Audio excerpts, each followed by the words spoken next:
Friends, welcome back to my YouTube channel talkative English with Varnika.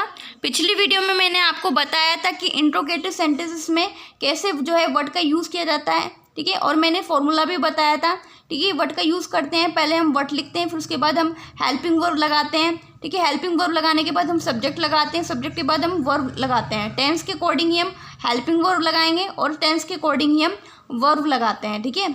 Verb की form का use करते हैं, ठीक है। फिर उसके बाद क्वेश्चन मार्क लगाते थे। इस तरह से मैंने आपको फॉर्मूला बताया था, ठीक है। और मैंने इससे रिलेटेड वर्ड से रिलेटेड बहुत सारे सेंटेंसेस भी आपको बताए थे कैसे यूज़ करते हैं। जैसे कि व्हाट इज़ दिस, ये क्या है। व्हाट डिड ही से, ठीक है, उसने क्या कहा। व्हाट आर यू डूइंग, तुम क्या कर रहे हो। व्हाट विल यू डू, तुम क्या करोगे। व्हाट कैन यू डू, तुम क्या कर सकते हो। व्हाट शुड आई डू, मुझे क्या करना चाहिए। तो इस तरह से मैंने वर्ड से रिलेटेड बहुत सारे सेंटेंसेस मैंने आपको बनाने सिखाए थे, ठीक है। इस तरह से मैंने एक्सप्लेन किया था कैसे वर्ड का यूज़ इंट्रोगेटिव सेंटेंसेस में यूज़ किया जाता है। लेकिन मैं आपको कुछ स्पेशल चीज़ भी, स्पेशल वर्ड से रिलेटेड और भी यूज़ सिखाने वाली थी, लेकिन क्या हो गया था, कुछ वीडियो में कुछ प्रॉब्लम हो गई थी, जिसके लिए जिस कारण से मुझे वीडियो को द एंड करना पड़ा था। चलिए मैं अपना वो सेंटेंसेस वहीं से स्टार्ट करती हूँ, ठीक है। कैसे वर्ड का यूज़, वर्ड के अदर यूज़ किए जाते हैं, ठीक है। अब देखो, ये स्क्रीन पर आपको एक सेंटेंस दिखाई दे रहा है। इस सेंटेंस क्या है, तुम किस लिए अंग्रेजी सीख रहे हो। तुम किस लिए अंग्रेजी सीख रहे हो। इसमें जो है हमारा क्वेश्चन वर्ड क्या है, हमारा WH फैमिली वर्ड क्या है, किस लिए। किस लिए को इंग्लिश में क्या बोलते हैं, फॉरवर्ड बोलते हैं, ठीक है। फॉरवर्ड का यूज़ करेंगे, सेंटेंस कुछ इस तरीके से बनेगा, ठीक है। तो हमारा जो क्वेश्चन वर्ड है किस लिए को इंग्लिश में बोलते हैं फॉरवर्ड। फॉरवर्ड लिख दिया हमने। अब इसमें हमारी हेल्पिंग वर्ब क्या है, देखो सेंटेंस पढ़ने से लग रहा है प्रेजेंट कॉन्टिन्यूस टेंस है ये, तो इसमें हेल्पिंग वर्ब लगेगी। देखो इसमें सब्जेक्ट क्या है हमारा, तुम को बोलते हैं इंग्लिश में यू के साथ लगता है हेल्पिंग वर्ब आर लगती है, ठीक है। तो हमारी हेल्पिंग वर्ब आर हो गया, आर लिख दिया। उसके बाद हम सब्जेक्ट लिखते हैं, सब्जेक्ट क्या है हमारा तुमको इंग्लिश में बोलते हैं यू लिख दिया।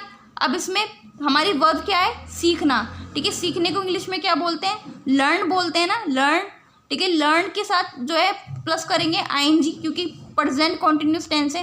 जो कॉन्टिन्यूस टेंस होते हैं ना उसमें आईएनजी, वर्ब के साथ आईएनजी प्लस करते हैं। तो लर्न के साथ हमने प्लस कर दिया आईएनजी, तो लर्निंग हो गया, ठीक है। लर्निंग हो गया। अब बाकी सब हमारा ऑब्जेक्ट क्या बचा, अंग्रेजी। अंग्रेजी को बोलते हैं इंग्लिश लिख दिया। फिर उसके बाद हमने लगा दिया क्वेश्चन मार्क। तो सेंटेंस क्या बना, for what are you learning English. For what are you learning English, तुम किस लिए इंग्लिश सीख रहे हो। देखो इसमें इस सेंटेंस में हमें नया क्या सीखने को मिला, हमें पता चल गया किस लिए को इंग्लिश में क्या बोलते हैं, फॉरवर्ड, ठीक है। फॉरवर्ड लिखा हुआ है, ठीक है, फॉरवर्ड। अच्छा, एक सेंटेंस दूं मैं आपको होमवर्क के लिए किस लिए से रिलेटेड। आप मुझे कमेंट बॉक्स में लिख के बताइए, ये सेंटेंस इंग्लिश में ट्रांसलेट करके बताइए कि तुम किस लिए यहाँ पर आए हो। तुम किस लिए यहाँ पर आए हो, ठीक है। इस सेंटेंस को आप कमेंट बॉक्स में लिखकर बताएंगे, ठीक है। फॉरवर्ड का यूज़ होगा, तो देखते हैं कितने लोग सही करते हैं, ठीक है। अब देख लेते हैं आगे देखो आगे क्या लिखा हुआ है। आगे का सेंटेंस देखो क्या लिखा हुआ है इसमें। सेंटेंस नंबर 8, आप नाश्ते में और क्या लेंगे। आप नाश्ते में और क्या लेंगे। और क्या को इंग्लिश में क्या बोलते हैं, व्हाट एल्स बोलते हैं, ठीक है। व्हाट एल्स का यूज़ करते हैं, ठीक है। माइंड में बस आपके दिमाग में बात आ गई, ठीक है। और क्या को इंग्लिश में क्या बोलेंगे, ठीक है, व्हाट एल्स बोलते हैं, ठीक है। व्हाट एल्स सेंटेंस कुछ ऐसे बनेगा, ठीक है। देखो इसमें हमारा क्वेश्चन वर्ड क्या है, क्वेश्चन वर्ड है हमारा और क्या को इंग्लिश में व्हाट एल्स बोलते हैं, ठीक है। व्हाट एल्स लिख दिया हमने। इसमें हमारी हेल्पिंग वर्ब क्या होगी, अब इसमें फ्यूचर इंडेफिनिट टेंस है ना, तो इसमें हेल्पिंग वर्ब होगी हमारी वील, ठीक है। वील लिख दिया इसमें हमारा सब्जेक्ट क्या है, आप है। आपको भी इंग्लिश में क्या बोलते हैं, तुम बोलते हैं, तो तुम लिख दिया, यू लिख दिया। अब इसमें लेने को क्या बोलेंगे, ठीक है। सेंटेंस में हमारी वर्ब क्या है, लेने को क्या बोलते हैं इंग्लिश में, टैक बोलते हैं, टैक लिख दिया, ठीक है। अब इसमें लिखा है नाश्ते में, ठीक है। मे के लिए प्रीपोजिशन लगेगा इन, और नाश्ते को इंग्लिश में क्या बोलते हैं, ब्रेकफास्ट बोलते हैं, ठीक है। ब्रेकफास्ट बोलते हैं, तो ब्रेकफास्ट लिख दिया और उसके बाद क्वेश्चन मार्क लगा दिया। तो सेंटेंस क्या बना हमारा, What else will you take in breakfast?